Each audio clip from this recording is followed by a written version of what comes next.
Hey guys, welcome back to my channel today. I'm going to be going over the two different repricing rules that I use for my Amazon business. I use BQool as my repricer. I pay $100 a month and I just use two very basic rules that I created. And so I'm just going to show you what those rules are. So if you're interested, you can go ahead and set them.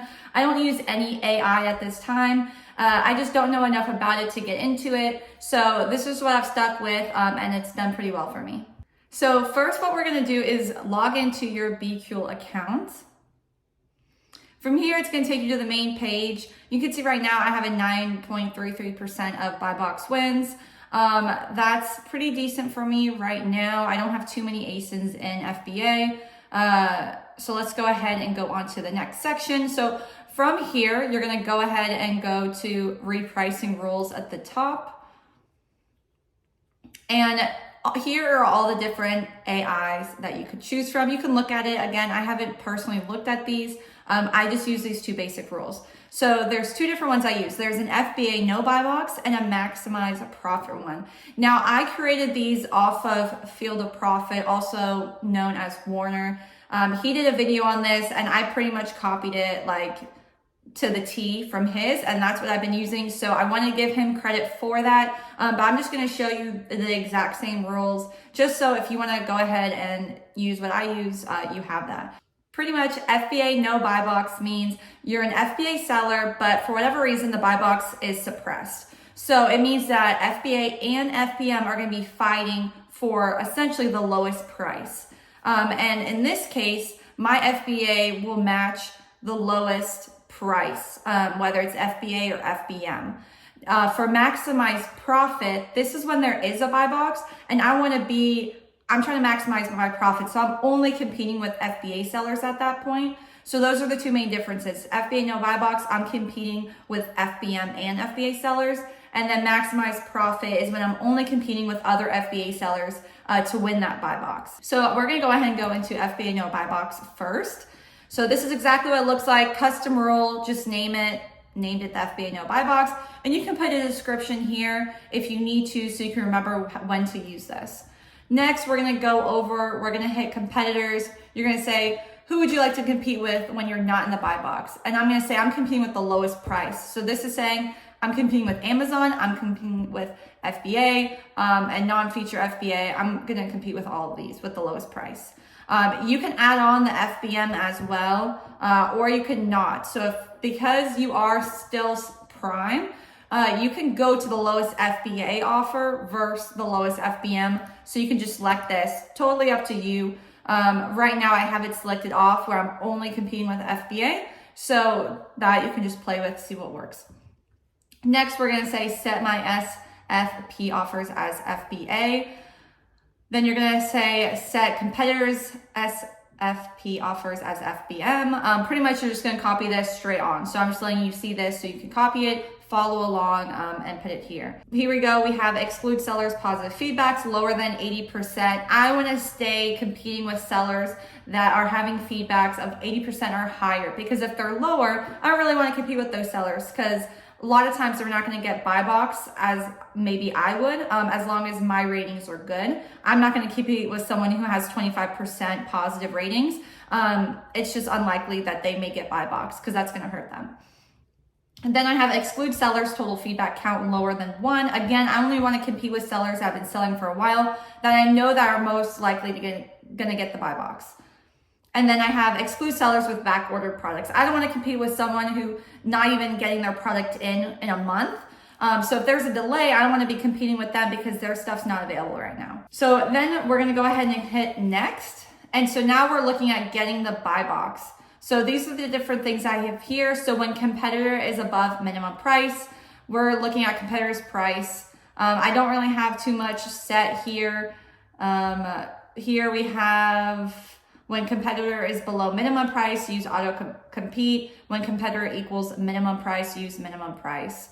That's just saying you can hit my lowest ball offer. I'm okay with that. The way I set mine up is every 30 days I go for my max price, and then once 30 days rolls around, if I haven't had any sales, I'll lower my minimum price to my break even. Again, if I've had no sales over another 30 days, then I will just match to just sell out and liquidate those items.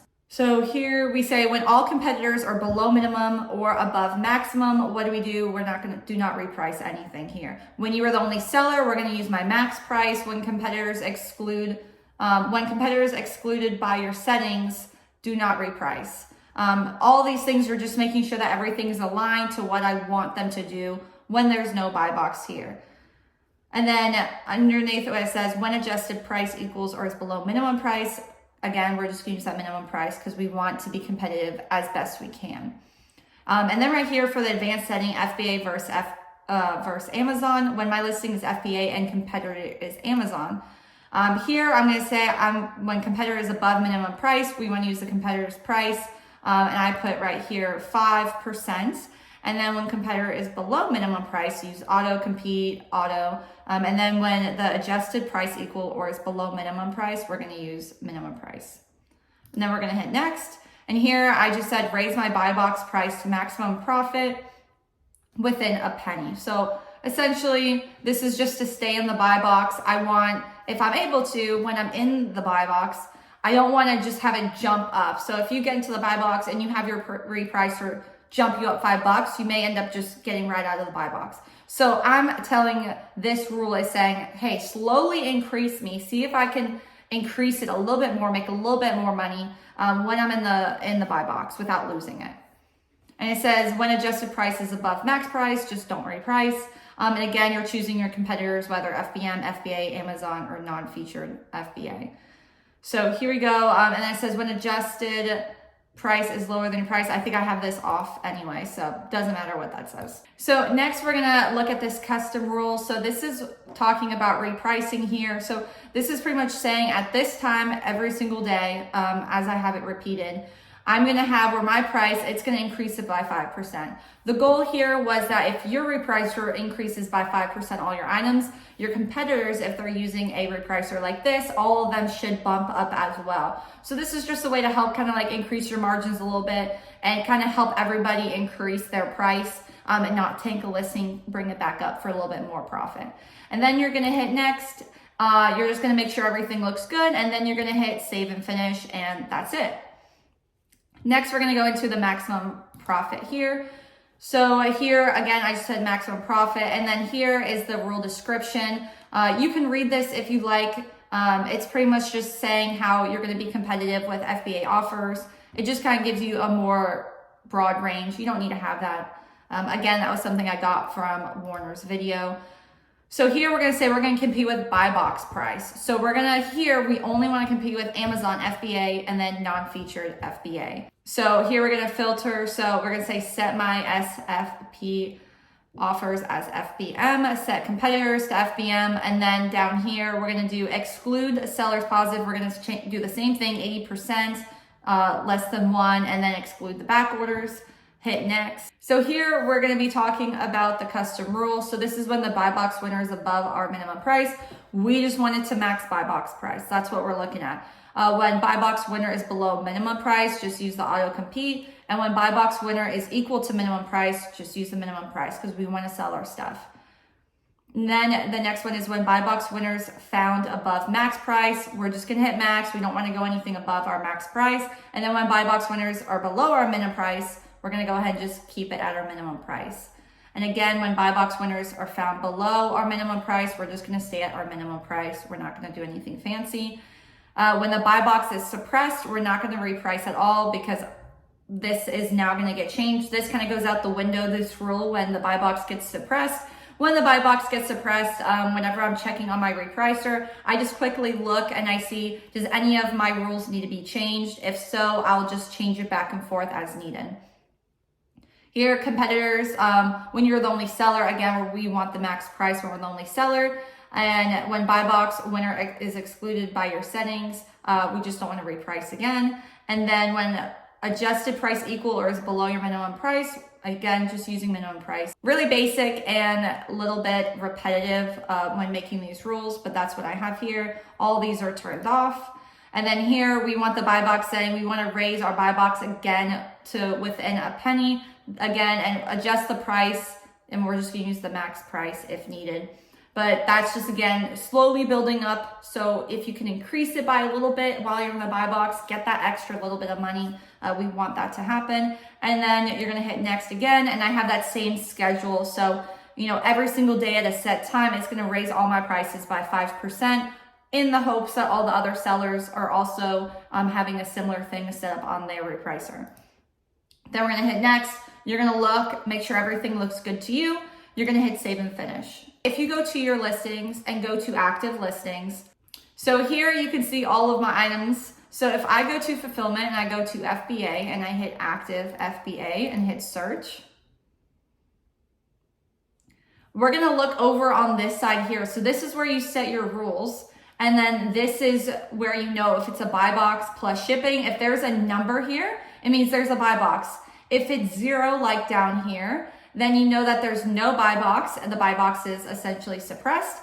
And then if you get a check mark like right here, that means you are within buy box. You have the buy box or you're matched with the buy box. That's what that means. So those are the 3 different things. So here I would put maximum profit, and then where it shows $0 here, I'm gonna change this. So this used to have a buy box. It just recently got off. So I'm gonna hit FBA, no buy box. And then down here, I'm just gonna leave it if there's a buy box, so maximize profit. And that's how you would set it. Again, every single week I go through and I'm just re-changing these as needed, as the buy box can come and go on some of these listings, especially if you're listed higher than normal. That's gonna happen, so that makes sense. Just make sure you hit save when you're done adjusting all of this stuff.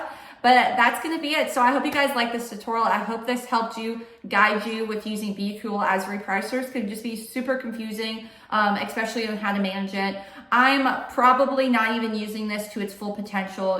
So many people, AI is like nuts right now. So I'm sure there's a better way out there, but this is what has worked for me. And when I got this repricer and I set these rules, I saw the sales just instantly come in. So 100%, if you're not able to reprice, once you're hitting a certain number that it's taking you more than 10, 15 minutes to reprice everything yourself, go ahead and think about investing into a repricer to just help do it for you. It's the best way to compete. You can't compete with a software. You just can't. You can't be on it all the time. So that way you can just sit back, watch the sales come in, and focus on other things. So hope you guys enjoyed this video. Let me know in the comments if you guys have any questions, and I'll see you guys in my next one.